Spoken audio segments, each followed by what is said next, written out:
I can drop a world lead, I don't even like running. You gotta run fast just to go and get some money. I'm Noah Lyles K, you know how I'm coming. I ain't going to no Olympics, I ain't running, I ain't jumping. I can make 100,000 at the crib being funny.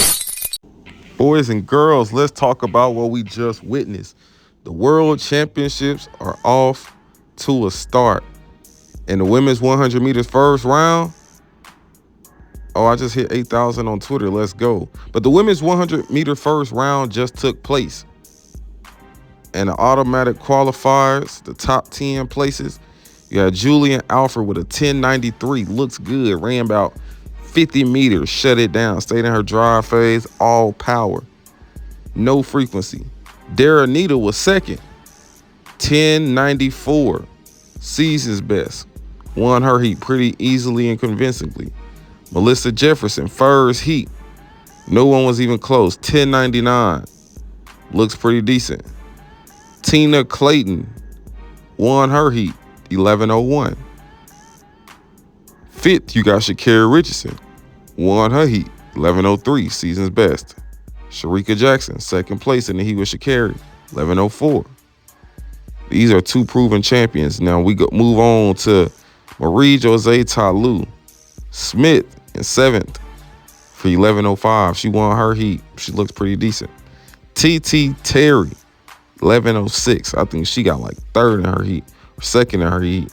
Second in her heat, yeah. She looks like TT Terry, man. Y'all know how that go.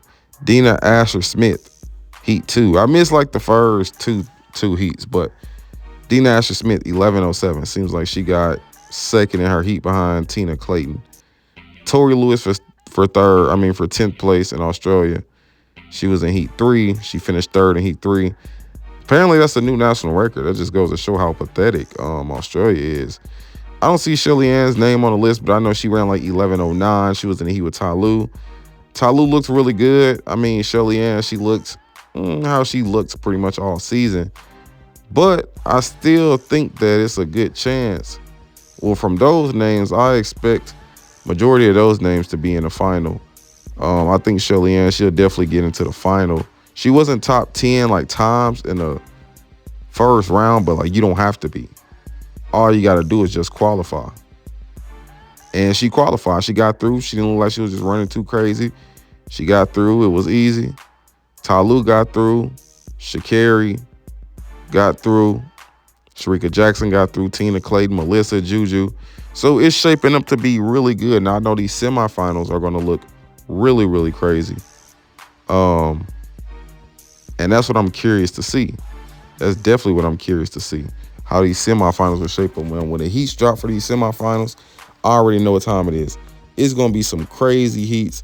And it's going to be some people who are going to be relying on time to get into these finals. Because they about to stack these finals and these semifinals like it ain't no tomorrow. And we all know this. That's the bottom line. That's what we essentially see every year. They call them the semifinals of death. Who's going to be in the semifinals of death? Okay, now that I actually have the full results pulled up, Juju and Melissa really won by some really big margins. Melissa ran 10.99. And second place on her heat ran 11.16, Zoe Hobbs. Juju ran 10.93. Second place on her heat ran 11.2. So they were essentially like just not contested at no part of these races. It seems like after about a few steps, these races were over with. Now I want to move on. They took the top 3 out of each heat. I want to go through and see if they have put the next round up, like the next heats up. That's what we're going to want to see. Okay, I'm on the site and they're not up yet.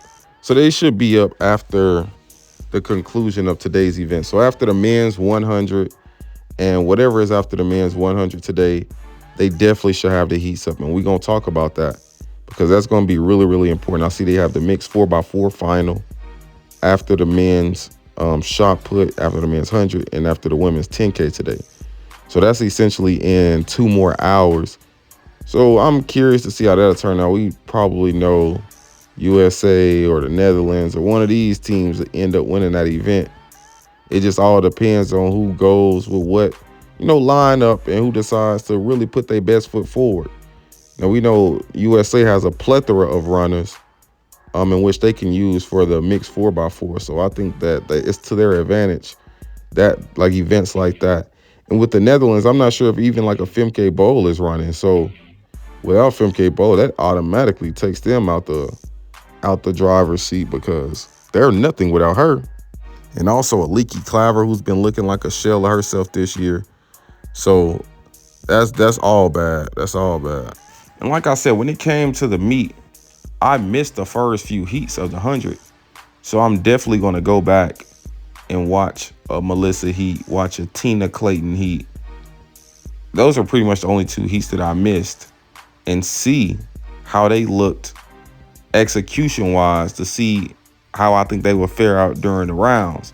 Now, I'm pretty confident in a Melissa Jefferson in rounds. I'm pretty confident with a Julien Alfred during rounds.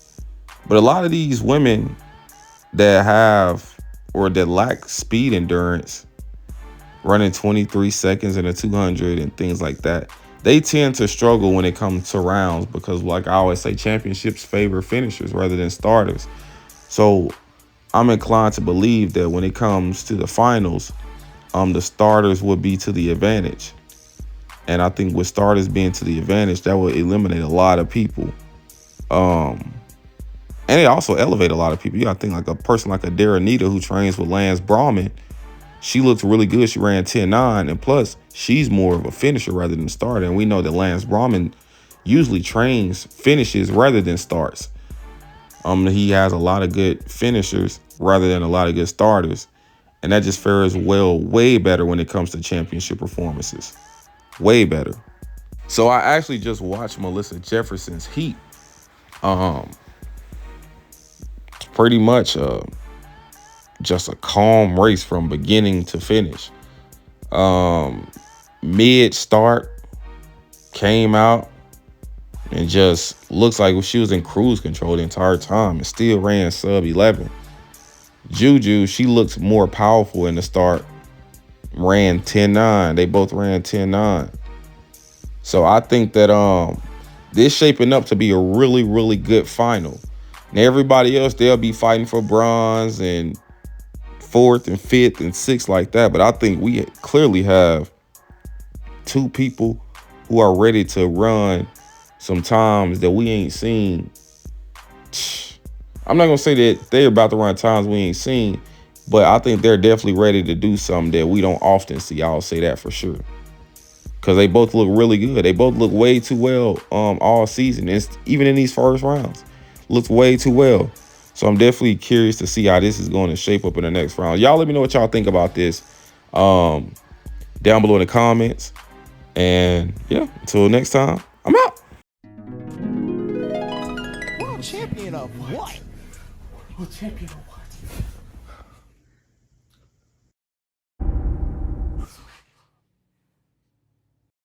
I can drop a world lead, I don't even like running. You gotta run fast just to go and get some money. I'm no Elias K, you know how I'm coming. I ain't going to no Olympics, I ain't running, I ain't jumping. I can make 100,000 at the crib being funny.